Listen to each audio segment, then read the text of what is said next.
साथियों, अभी हमने देखा कि अमेरिका और इजराइल के हमले के बाद अयातुल्ला अली खामेनेई नाम के ईरान के सुप्रीम लीडर की मौत हो गई और पूरा इस्लामिक जगत या पूरा ईरान अभी सदमे में है, शोक में है। लेकिन इसी बीच अमेरिका ने अपना नया एजेंडा शुरू कर दिया।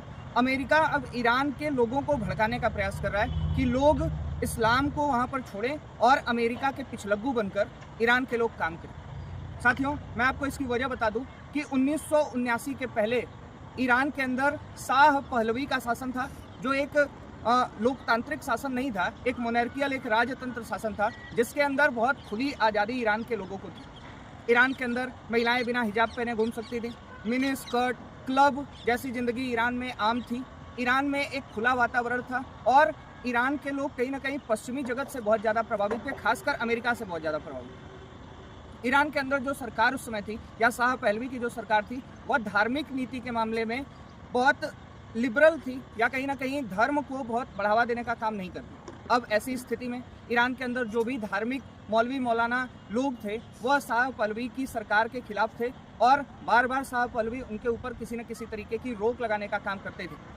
1979 के अंदर ईरानी क्रांति हुई, इस्लामिक राज्य के अंदर परिवर्तित हुआ ईरान, और तब से लेकर आज तक लगातार हम देखते आए कि कहीं ना कहीं एक मुस्लिम जगत के नेता के रूप में ईरान हमें देखने को मिलता था। खासकर मध्य एशिया के इलाके में तो ईरान की मजबूत पकड़ हमें दिखाई देती थी।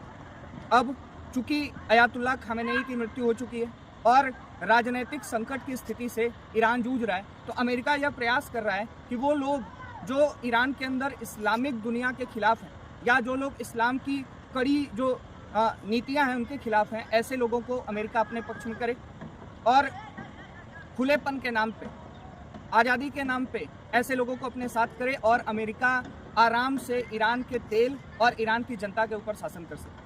तो एक तरफ जहां हम देख रहे थे कि लगातार विश्व में युद्ध का माहौल चल रहा था, ईरान के नेता मारे गए और मारे जाने के बाद अमेरिका फिर से जनता को भड़काने का, लोगों को भड़काने का काम जो है वो शुरू कर दिया है। खैर, खबरें हमें बार बार यह देखने को मिल रही थी कि ईरान के अंदर कुछ लोग खुशी भी जता रहे थे। वो ऐसे लोग हैं जो कहीं ना कहीं इस्लाम की व्यवस्था के या इस्लाम में जो रोक टोक है उसके खिलाफ हैं। लेकिन अमेरिका गुंडागर्दी पे उतरा हुआ है, अमेरिका लोगों को भड़काने पे उतरा हुआ है, अमेरिका लोगों को बहलाने पे उतरा हुआ है और अमेरिका कहीं ना कहीं अपनी ताकत के गुरूर में काम करता हुआ नजर आ रहा है। तो ऐसी स्थिति में विश्व के पास अब दो रास्ते हैं, या तो अमेरिका की गुंडई या गुंडागर्दी को बर्दाश्त करे, या फिर छोटे छोटे देश जैसे वेनेजुएला, चाहे ईरान जैसे देशों को अपना समर्थन दे और अमेरिका को कहीं ना कहीं कमज़ोर करने का काम करे।